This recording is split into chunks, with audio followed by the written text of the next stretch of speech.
You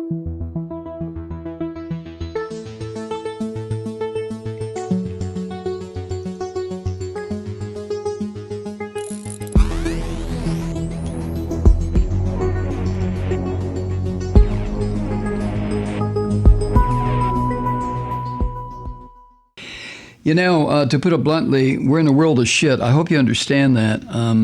I'd like to talk about the Christian holiday that's coming up, the winter solstice that just passed, Hanukkah that's finally finished, Kwanzaa that's coming up, peace, love, and joy throughout the world, but there is no way. And the reason for it is we have another roughly 30 days of the most criminal and insane son of a bitch ever to occupy the White House.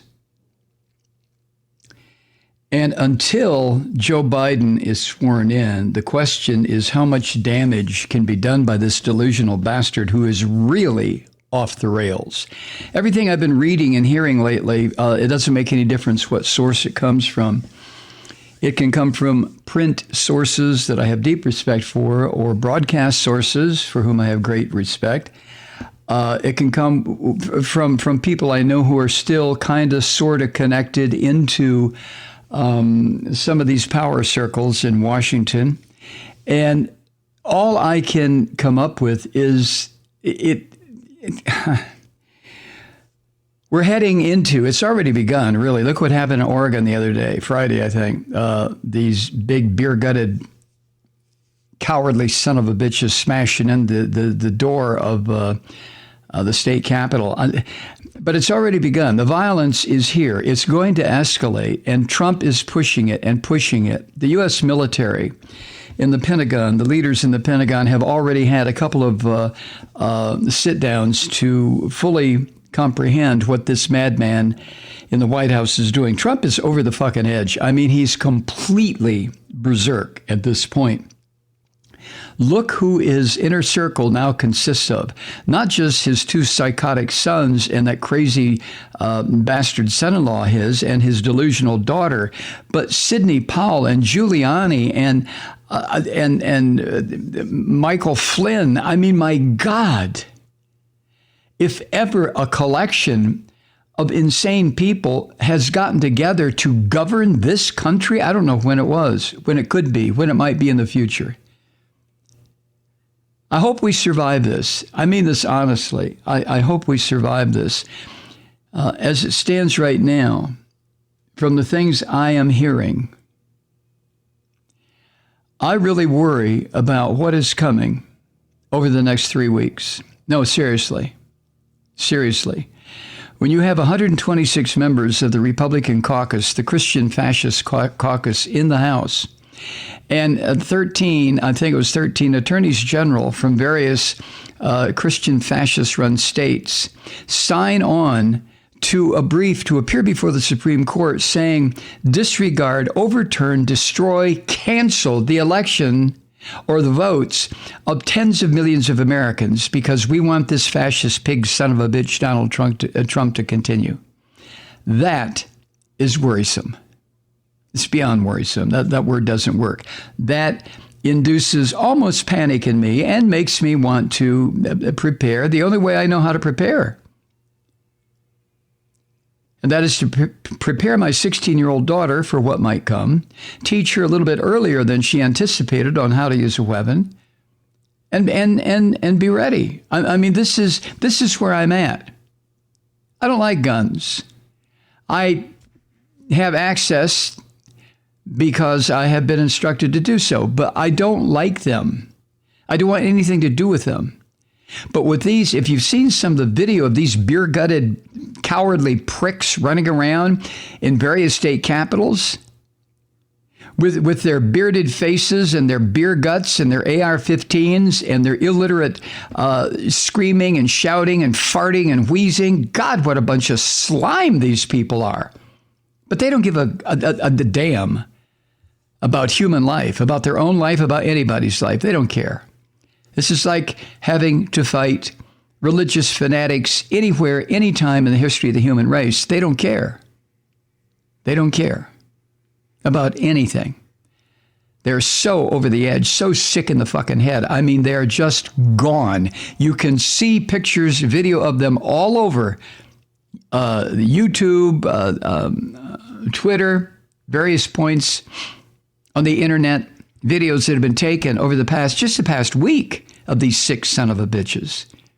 And these are the ones that Trump is pumping full of conspiracy theories and sickness and hate and Christian nuttery and insanity. It's just a bad situation. A bad situation. This is a soon-to-be ex-president who's squatting in the White House on his stack of cheeseburgers, whatever he's sitting on, swilling conspiracy theories. And his wild, insane, fascistic tendencies and instincts are being encouraged by a fringe group of fucking nutballs.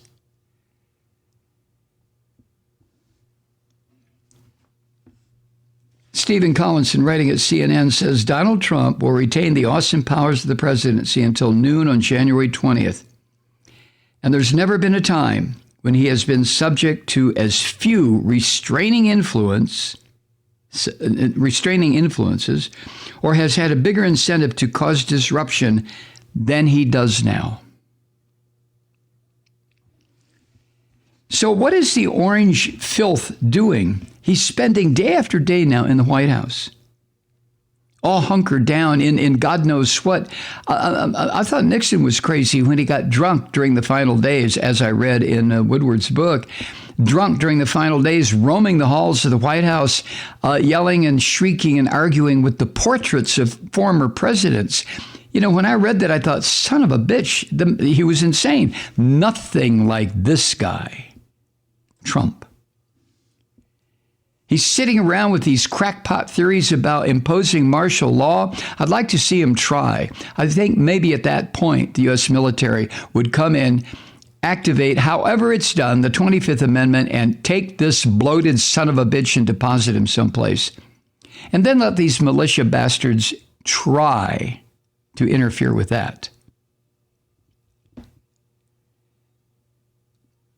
There's been talk in this little inner circle of nutballs about seizing voting machines and staging an intervention in Congress on January 6th when the electoral totals are presented to Congress in order to steal the election from Biden.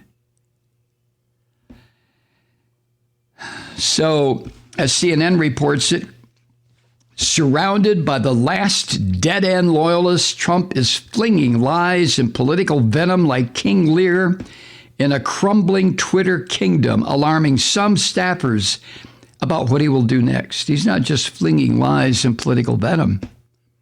He's like baboons who have been driven insane because they've been locked in cages in zoos, flinging shit at the people who come to stare at them. Hey, look, Ralph, look at the, oh, goddamn, he just threw shit on me. You know what I'm talking about, right?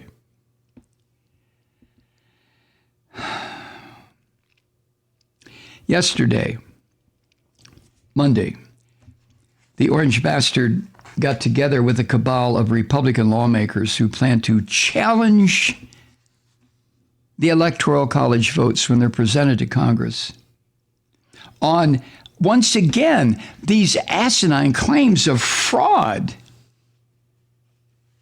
Voter fraud. The only fraud that's ever been perpetrated in this in the past 4 years in this country is anything having to do with this orange son of a bitch. So Trump can continue to rip and tear and break the United States in the coming days in two ways. As CNN reports, he can do so with aggressive design or by his passive neglect of his sworn obligations to lead. This rotten son of a bitch has no more leadership qualities than a goddamn living room lamp. Less. And his attempts to crush, just utterly destroy American democratic traditions of voting by claiming this landslide victory. What the? In an election that he lost by 7 million votes.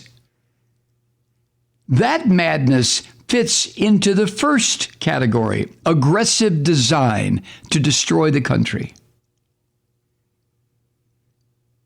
This orange bastard's behavior is having the effect because Americans, to a large extent, are some of them, I've said this so many times, so politically ignorant, so easily swayed. And I think it's because of mass advertising. Come on, really, truly. Mass advertising that comes directly from this filthy plantation capitalistic system we have here. But the American public is so goddamn easy to move this way and move that way and dump in the ocean and dump in a swamp and dump in a pile of shit. This is the American public to a large extent. Now, not you. I understand that. And goddamn sure not me. But apparently 73 million were so led and so dumped in this last election. But what Trump is doing has made these crazy son of a bitches even less concerned or aware or understanding about our electoral system, about the basis of our political system, which is fair elections. And all of that threatens to compromise the legitimacy of Joe Biden's presidency. I mean, how do you govern a country where the former president has convinced 70 million people, oh, it's a bunch of shit, they stole it from me? The dead the dictator of Venezuela, Hugo Chavez, and the Chicoms, and Hillary Clinton, and the Democrats and the liberals, they stole it from me. If that's not fucking madness, then madness doesn't exist. Man. And CNN's Barbara Starr, who is their, I don't know, she's exclusively their military reporter. But she reported today, Tuesday, that there's concern among executive office staff and the military's leadership. The military leadership. That Trump could try to use his power as commander-in-chief in ways that would be considered, if you want to go into understatement, dangerous in the last days of his term. One officer in the Pentagon, according to Barbara Starr, said, quote, "We don't know what he might do," end quote. Another one said, quote, "We are in strange times," end quote. Okay, fine. But why not say, if this filthy son of a bitch makes a single move towards overturning the election, we will have the tanks in the streets surrounding the White House and telling his drunk-ass, big-bellied prick boys, make a move and you're dead. Of course, that's what I would say, but who am I, right?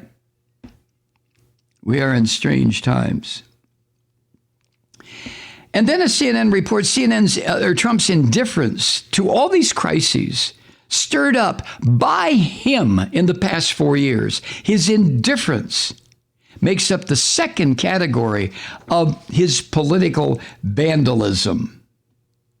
Political vandalism. Wow. Hi, Truth Seekers. Mike Malloy here. As you know, we've switched formats and are now broadcast exclusively on the Progressive Voices Network. So that means you get fewer program interruptions, no corporate commercials, and lots of profanity. But our format change also means some of our radio listeners no longer hear the program.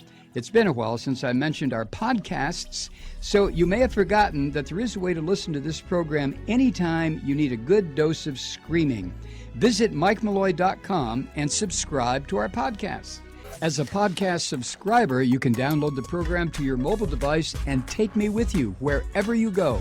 And if you have a friend who needs a dose of truth-seeking, you can give a gift subscription as well. That's MikeMalloy.com, and never miss a minute of the uncensored fun and frivolity.